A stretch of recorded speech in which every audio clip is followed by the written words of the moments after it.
esa riqueza y sabiduría, ¿no le gustaría tener la paz y la serenidad que provienen de una correcta relación con Dios? ¿Cómo le gustaría tener todas estas cosas? Y usted me responde, pastor, eso es imposible. Nadie puede tener esa clase de riqueza, de sabiduría y de adoración. Pues mire, yo le voy a mostrar el camino y juzgue usted si lo que voy a decir no es más que una falsa propaganda. ¿De acuerdo? Bien, hablemos de la riqueza. Busque Mateo 5:5. Bienaventurados los mansos, porque ellos recibirán la tierra por heredad. Eso, mi amigo, es riqueza indescriptible. ¿Y qué de la sabiduría, de la guía que uno necesita?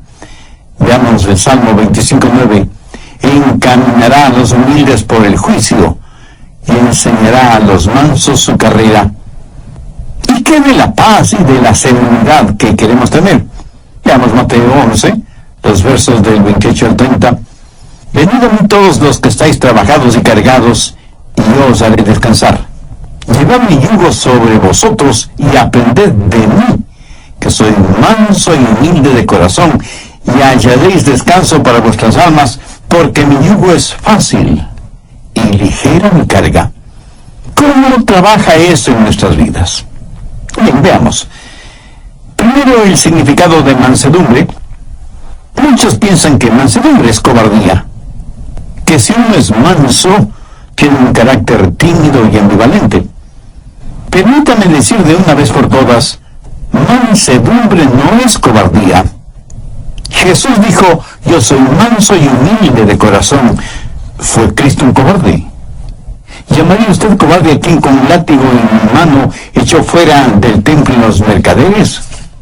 ¿A quien pasó 40 días en el desierto en ayuno y oración rodeado de bestias salvajes? ¿Se atrevería usted a decir que fue un cobarde?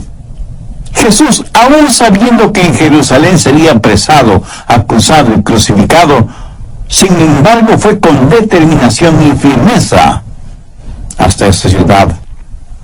¿Le parece a usted que eso fue un acto de cobardía? ¿Qué clase de cobarde fue Jesús que sufrió en agonía y murió con su cuerpo clavado en una cruz? Jesús, el más hombre de todos los hombres que ha existido, dijo, yo soy manso y humilde de corazón.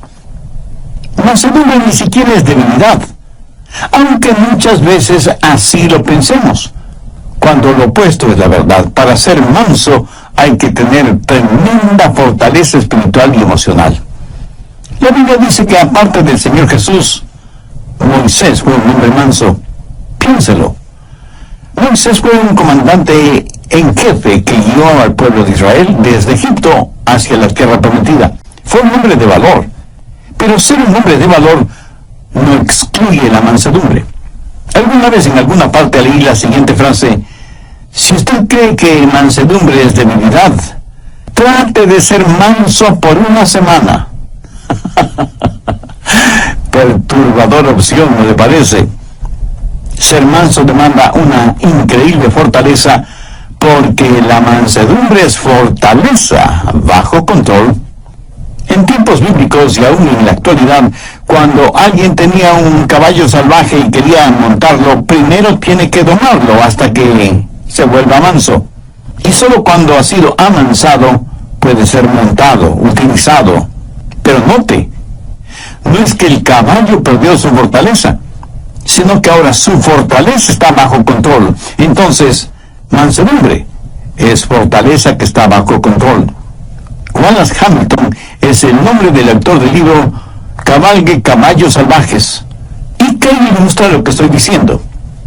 Dice que nosotros venimos a este mundo con toda clase de deseos, de instintos, proclividades, habilidades y ambiciones dadas por Dios mismo, y que al diablo le encantaría quitárnoslas y pervertirlas para su propio uso. Pero esos dones son el regalo de Dios para nosotros. Pero Él quiere que todos esos dones estén bajo su control y sean para su honra y su gloria. Pero el diablo quiere pervertirlos y traer vergüenza al nombre del Señor Jesucristo. Por lo tanto, Hay tres cosas que usted puede hacer con sus habilidades naturales y los dones que Dios le ha dado. Primero, autoafirmación. Allá a comienzos de la década de los años 60, apareció el siguiente lema: lo que quiera que es natural es hermoso, y cualquier cosa que es hermosa debe ser buena. Así que, lo que quiera que usted quiera hacer, hágalo. Nuestros antepasados de alguna manera fueron más listos que la gente de esta generación en su maldad. Los antiguos, si querían hacer algo malo, malvado, vil, si querían dejar correr sus caballos salvajes, tomaban esa maldad, esa impiedad, esa vileza que tenían y la deificaban, la convertían en un dios o en una diosa. Por ejemplo, si ellos querían beber hasta emborracharse, decían: bien, legitimemos esto. Y se hicieron al dios Baco, que es el dios del vino, y le adoraron emborrachándose. Así que fueron pervertidamente vistos. Y si querían cometer adulterio o fornicar o vivir en un lujurioso desenfreno, deificaron a Venus como la diosa de la sexualidad y la promiscuidad. Así dejaban correr sus caballos salvajes. O si tenían rencores y deseos de venganza, para justificar su deseo de guerra, de sangre y dar rienda suelta a su odio, deificaron a Marte, el dios de la guerra. No solo que se sentían muy bien dejando correr sus caballos salvajes, sino que sus desenfrenadas bajas pasiones las elevaron al nivel de virtud religiosa. Hubo un hombre filósofo alemán, Friedrich Nietzsche, que fue el abanderado de los que querían dejar correr libremente a sus caballos salvajes. Fue el apóstol de la autoafirmación. Adolfo Hitler estudió intensamente los escritos de Nietzsche. Déjeme leer una frase que Nietzsche escribió en uno de sus libros. Dice: hagan desaparecer a sus piadosos sacerdotes y su debilucho evangelio de misericordia. Purguen de sus almas esta enfermedad diabólica llamada cristianismo. El progreso depende de hombres fuertes y gente fuerte. Por lo tanto, afírmese en usted mismo. Sea un superhombre. Y Hitler fue convencido de esto, y el resultado fue la invención de los hornos de gases para aniquilar a los judíos. Segundo, el autocontrol. Solo restrinja, reprima sus deseos. Mutile al jinete del caballo. Eso, mi amigo, es una forma de budismo. Los budistas tienen esa clase de religión. Razonan que si las personas no pueden llevarse bien y no tienen paz consigo mismas y menos con los demás, es porque sus deseos no tienen restricciones. Y esto les guía a vivir una vida de frustración. Entonces el budista dice: usted tiene que llegar a un punto en donde ya no tenga esos deseos. Tiene que sublimizar todo deseo, amortiguar sus pasiones hasta alcanzar el nivel nirvana, el lugar en donde no siente ni es nada. Es como si a usted le cortaran la cabeza para eliminar el dolor de cabeza. ¿Cómo verá? Esa es una especie de religión negativa, de fe negativa. El cristianismo es una fe positiva. Dios no elimina al jinete ni mutila al caballo. Lo que hace Dios es tomar ese deseo, esa fortaleza, esa ambición, esa habilidad, todo lo que Él mismo nos ha dado, dársela al Señor Jesucristo y dejar que Jesús controle nuestra vida. Anote Romanos 6:19. Así ahora, para santificación, presentad vuestros miembros para servir a la justicia. ¿Qué es lo que Dios quiere hacer? Dios quiere tomar sus habilidades y sus deseos y ambiciones y mutilarlos. No, de ninguna manera. Lo que Dios quiere hacer es controlarlo para su gloria. Por ejemplo, digamos que usted tiene un temperamento volátil. Dios dice que no debe perder su temperamento y que más bien debe aprender cómo usarlo. Mire lo que dice Efesios 4:26. Airaos, pero no pequéis. El mismo Señor Jesús, cuando vio que los mercaderes habían hecho del templo un lugar para sus negocios no muy honestos, que digamos, se enojó, fue movido a ira. O sea, Él no perdió su temperamento, su control, sino que lo utilizó en una causa justa. Mi amigo, Si usted me dice que no tiene temperamento, entonces algo no está bien con usted. Jesús quiere controlar su temperamento para su gloria. Debe haber ciertas cosas que deben disgustarle, enojarle, hacerle perder su temperamento. Por ejemplo, la industria pornográfica, el tráfico de drogas, la explotación sexual de mujeres y de niños y toda la depravación actual que está convirtiendo al mundo en un desierto espiritual, moral y ético. Un desierto lleno de fieras feroces. ¿Y qué de nuestra lengua? Jesús quiere que con nuestra lengua le alabemos y le glorifiquemos. Gracias a Dios hay muchos cantautores que son genuinamente cristianos y utilizan ese don que Dios les ha dado no solo para tocar e inspirar la vida de otras personas, sino y sobre todo para alabar, honrar y glorificar a Dios. Y Dios nos da dones y talentos, naturales o especiales, no para que nos volvamos orgullosos de tener esos dones y talentos, sino para que con ellos alabemos y bendigamos a Dios. Y eso también, amigo, es fortaleza bajo control. Generalmente usamos nuestra lengua para criticar negativamente, para insultar, para vejar al prójimo, para quejarnos, para expresar nuestra ira, para vocalizar nuestro enojo. Pero cuando Dios toma el control de nuestra lengua, ¿qué es lo que sucede? Mateo 12:35 tiene la respuesta. El buen hombre del buen tesoro del corazón saca cosas buenas. ¿Tiene usted ambiciones? Y no faltará quien de inmediato me diga, el pastor, ser ambicioso es malo. Y digo, ¿en dónde aprendió usted ese disparate? Si usted no tiene ambiciones, no es un ser humano. Escúcheme, una cosa es ser ambicioso y otra cosa es ser codicioso, avariento, egoísta. Su ambición no debe ser por tratar de ser el mejor, el más influyente, el más importante o el más poderoso. Su ambición debe ser la misma ambición que tuvo el apóstol Pablo, querer ser como Jesús, que Jesús viva la vida de él en la vida de Pablo. Esa es una santa, sana y noble ambición.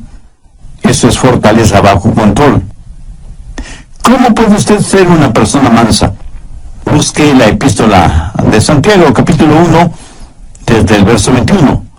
Ponga mucha atención a esta porción de las Escrituras para que sepa cómo la mansedumbre puede ser parte de su vida. Por lo cual, desechando toda inmundicia y abundancia de malicia, recibid con mansedumbre la palabra implantada, la cual puede sanar vuestras almas.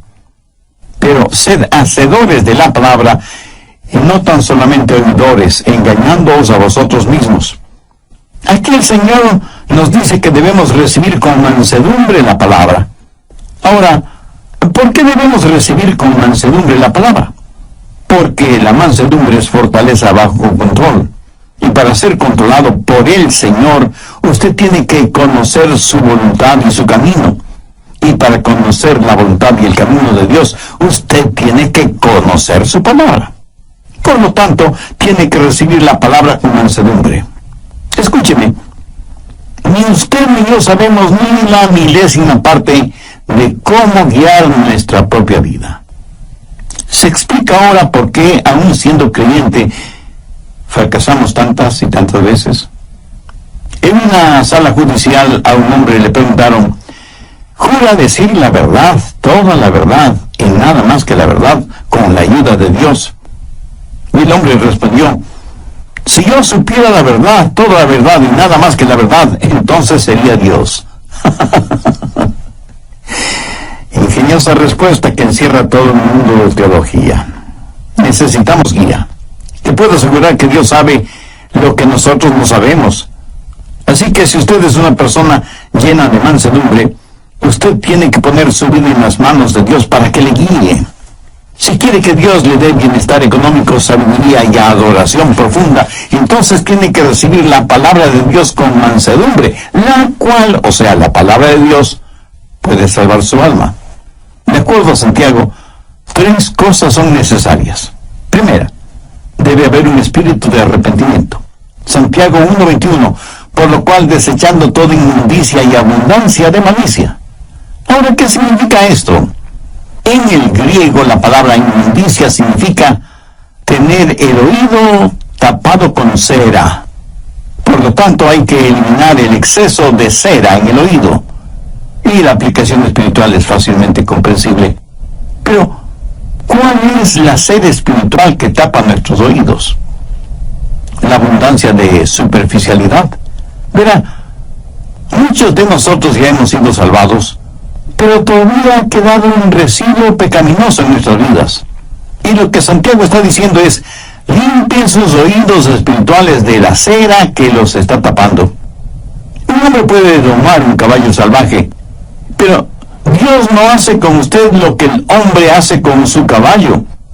Usted mismo tiene que llegar al punto cuando diga: dejo mi maldad, abandono mis inmundicias espirituales. Si usted quiere que Dios le hable, tiene que entender su palabra. Si usted quiere que la Biblia inflame su corazón y su mente, tiene que eliminar la cera espiritual que está tapando sus oídos. Y la única forma de hacer eso es por medio del arrepentimiento de sus pecados. Debe tener un espíritu de arrepentimiento. ¿Sabe qué clase de persona es la que menos entiende esto de la mansedumbre? Pues la persona que está llena de orgullo. De hecho, esa clase de persona no puede recibir nada más porque su orgullo lo llena todo, tanto su vida material como su vida espiritual. Sin embargo, la Biblia dice que debemos recibir con mansedumbre la palabra implantada, la cual puede salvar nuestras almas. ¿Y qué de usted? ¿Está haciendo la provisión adecuada para la salvación de su alma? ¿Tiene usted una relación personal con Dios por medio del Señor Jesucristo?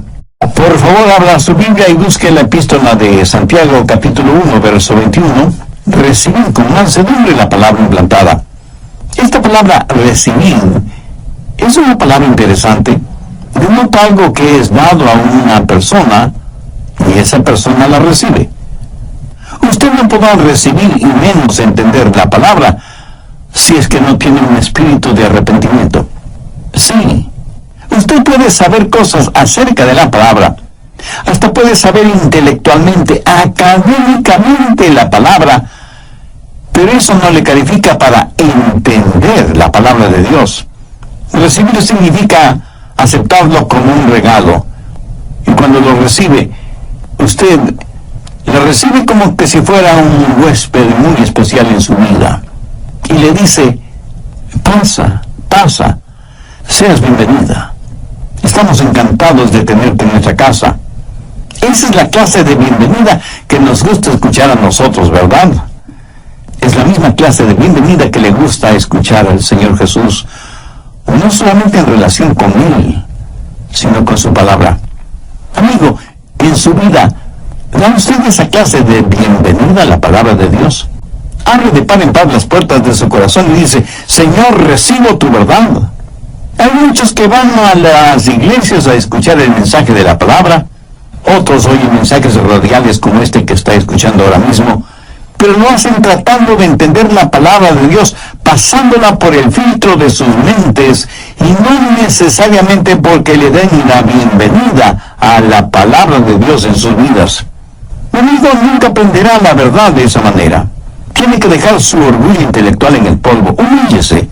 Tenga su corazón en paz con Dios y hágalo con mansedumbre, con un espíritu de arrepentimiento, dejando de lado toda inmundicia y abundancia de malicia, y con un espíritu receptivo, dé la bienvenida y reciba la palabra de Dios. Segundo, debe haber un espíritu receptivo. Santiago 1:22. Pero sed hacedores de la palabra y no tan solamente oidores, engañándoos a vosotros mismos. Una vez que usted tiene la palabra de Dios en su corazón, tiene que volverse un hacedor de la palabra. O sea, vivir de acuerdo a lo que cree. Fuera de esta verdad, todo lo demás no es más que verborrea religiosa. Si usted no es hacedor de la palabra, se engaña usted mismo. Si usted solo escucha las verdades de la palabra de Dios, pero nunca las pone en práctica, usted es culpable de autodecepción y por lo tanto puede perder su alma en vez de salvarla. La Biblia dice que el hombre de doble ánimo, esto es, indeciso, es inconstante en sus caminos.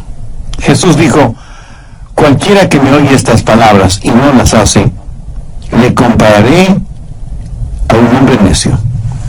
Escuchar y no hacer es una verdadera locura espiritual. Las impresiones sin las expresiones dan como resultado las depresiones. Si usted solo oye la palabra de Dios y no vive de acuerdo a esas verdades, tendrá un efecto negativo en su vida.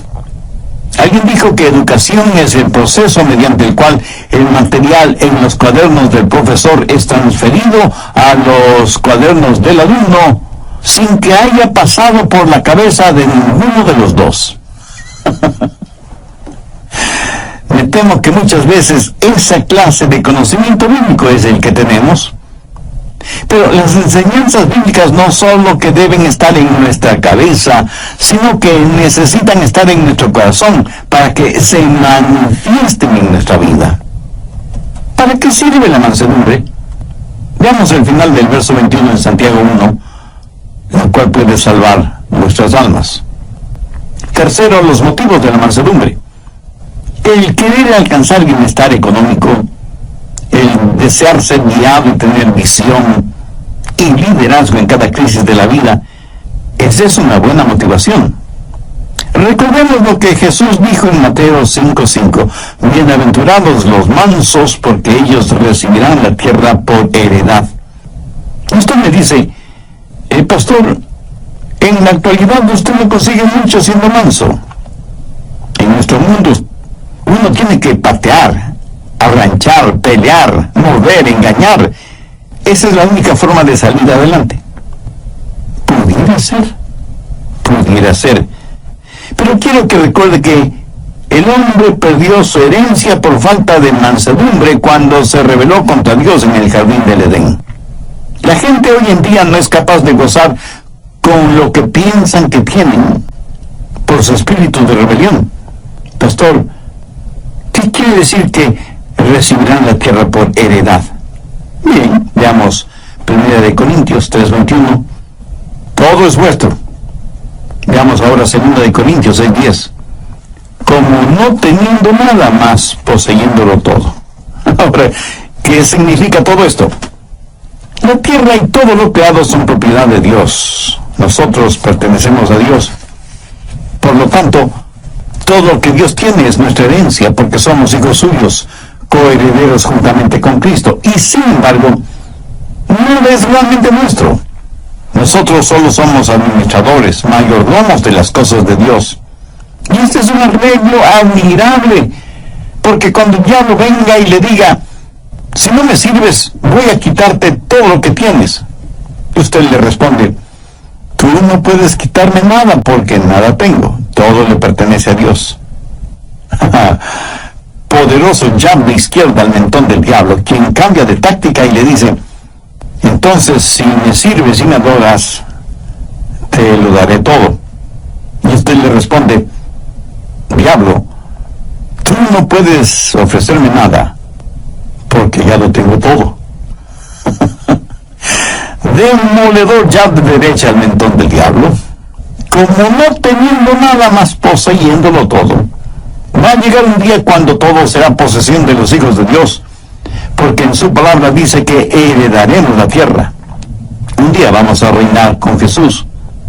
Un día Jesús descenderá del cielo y se sentará en el trono de David y reinará en donde el sol alumbra, o sea, en todas partes.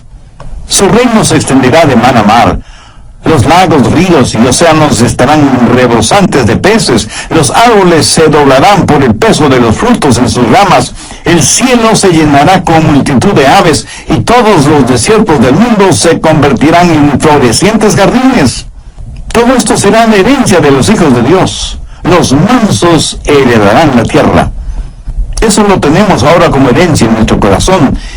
Pero un día será realidad. Tendremos bienestar, riqueza económica. Salmo 25:9, encaminará a los humildes por el juicio. Mucha gente se pregunta, ¿por qué Dios no nos habla hoy? Están viendo y entendiendo las cosas al revés. No es que Dios no nos hable, El problema es que nosotros no estamos escuchando. No tenemos una actitud de mansedumbre para oír la voz de Dios. Desea usted que Dios le guíe. Si usted se humilla con un espíritu de arrepentimiento, con un espíritu receptivo, Dios le guiará. Y usted no será como un barco en medio de una oscura y furiosa tormenta, sin brújula, sin timón, sin mástil y sin velas, empujado por las olas y los vientos de este mundo. Encaminará a los humildes por el juicio. Él le mostrará el camino y usted podrá escuchar su voz, guiándole aún en medio de la peor tormenta de su vida. Y usted tendrá no solo bienestar y riqueza y sabiduría, sino que sabrá lo que es la verdadera adoración. Mateo 11, desde el verso 28. Venid a mí todos los que estáis trabajados y cargados, y yo os haré descansar. Llevad mi yugo sobre vosotros y aprended de mí, que soy manso y humilde de corazón, y hallaréis descanso para vuestras almas, porque mi yugo es fácil y ligera mi carga.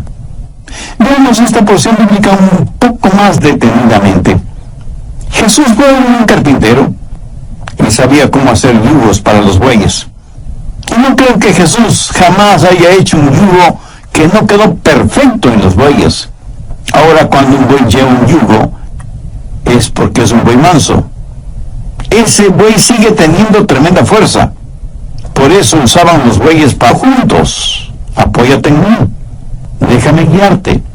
Quiero hacer un descanso para tu alma. Esa es la clase de mansedumbre que Jesucristo quiere darle a usted. No mañana ni pasado mañana, sino hoy mismo. Quienes están escuchando este programa, y si aún no son salvos, ¿no quisieran conocer a este maravilloso Salvador, Jesucristo? ¿No quisieran que sus pecados les fueran perdonados? ¿No quisieran hacer la paz con Dios para poder experimentar la paz de Dios? Dios le ama mucho más de lo que yo podría explicarle con palabras. ¿No quisiera tener la riqueza de su sabiduría, de su guía, de su cuidado, de su protección? Entonces le invito a entregar su corazón a Él. Venga Jesús. Hubo un gran evangelista llamado Henry Morehouse. Su trabajo no fue entre grandes multitudes, sino en pequeñas iglesias. Como tema base de sus mensajes, él usaba Juan 3:16, porque de tal manera amó Dios al mundo, que ha dado a su Hijo unigénito para que todo aquel que en Él cree no se pierda, mas tenga vida eterna. Una vez Morehouse estuvo en un pequeño pueblito minero, y en ese lugar había un hombre que odiaba a Dios, a Jesús, la Biblia, las iglesias, los predicadores, los evangelistas, los misioneros. En fin, odiaba a cualquier persona o cosa que estuviera relacionada en la más mínima forma con Dios. Este hombre se llamaba Mac Miller. Y este hombre le mandó un mensaje a Morehouse diciéndole que si predicaba esa noche, él iría a la iglesia, revólver en mano, para sacarle a balazos del pueblo. Los creyentes, asustados, se acercaron donde Morehouse y le dijeron que sería conveniente suspender la reunión de esa noche. Morehouse les dijo: no, he orado sobre este asunto y estoy convencido que Dios quiere que predique esta noche, y yo confío totalmente en Dios. Tendremos la reunión esta noche, tal y como está programada. Esa noche la pequeña iglesita de ese pueblito minero estuvo totalmente llena, y los que no pudieron entrar se quedaron alrededor de la iglesia y abrieron todas las puertas y ventanas para que la gente pudiera escuchar el mensaje de la palabra de Dios. Y cuando Morehouse estuvo más o menos a la mitad de su mensaje, vino Mac Miller. Empujó a cuantos encontró a su paso. Llegó frente al púlpito, se sentó en el suelo y le dijo: usted haga lo suyo, que después yo haré lo mío. Morehouse abrió su Biblia en Juan 3:16 y predicó del amor de Dios por todos los seres humanos, de cómo Dios entregó a su amado Hijo Jesucristo para que muriera por los pecados de todos nosotros. Morehouse predicó con tal pasión y convicción que se podía sentir la presencia del Espíritu Santo en ese lugar. Luego hizo la invitación para aquellos que quisieran recibir a Cristo en su corazón. Mac Mike Miller se puso de pie. Y la gente no sabía qué iba a pasar. No, él no pasó al frente, pero dio media vuelta y salió de la iglesia dando un tremendo portazo. Caminó por la calle principal de ese pueblito. Sus amigos que estaban bebiendo en un bar le vieron y le llamaron: Mike, ven, sírvete un trago. Pero Mike Miller siguió caminando como si no les hubiera oído. Llegó hasta un pequeño callejón, giró hacia la derecha y llegó hasta una semi-destruida valla metálica, tras la cual había un remedo de casa. Con sus enormes manos empujó violentamente la puerta. Era una sola habitación que servía de sala, comedor, cocina y dormitorio.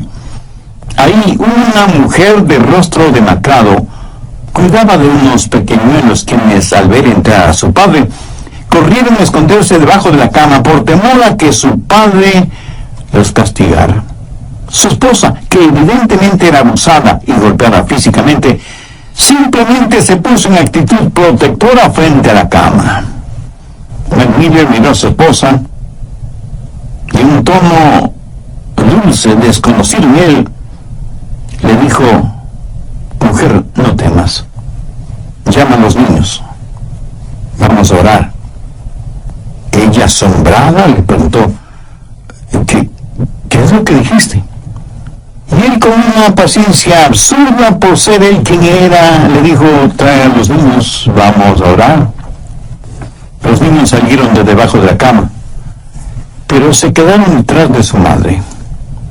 No entendían lo que estaba diciendo su padre. Él tomó a cada uno de ellos, les acarició en la cabeza y les dijo: hijos, vamos a arrodillarnos. Ellos, temerosos, así lo hicieron. Su mamá también se puso de rodillas y, para asombro de todos ellos, Mike Miller también se arrodilló y dijo: querido Dios. Y se quedó en silencio. No sabía cómo orar. Sabía maldecir y decir palabras obscenas, pero no sabía cómo orar. De pronto, como en un relámpago, se acordó de las oraciones que su madre le enseñó cuando él era un niño, y entonces dijo: generoso Jesús, manso y humilde, mírame como si fuera un niño. Perdona mi simpleza y permíteme acercarme a ti. Y en ese momento, en ese cuartucho, frente a sus felizmente asombrados esposa e hijos, Mike Miller nació de nuevo. Sus lágrimas fueron la confirmación de la transformación interna. Esta historia es real, la sabemos porque el mismo Mike Miller la cuenta como testimonio de lo que le sucedió a él y a su familia cuando él entregó su corazón a Jesús. Ahora es posible que usted no sea como Mike Miller antes de conocer a Jesús. Pero si quiere ser salvo, se salvará de la misma forma en que se salvó Mike Miller.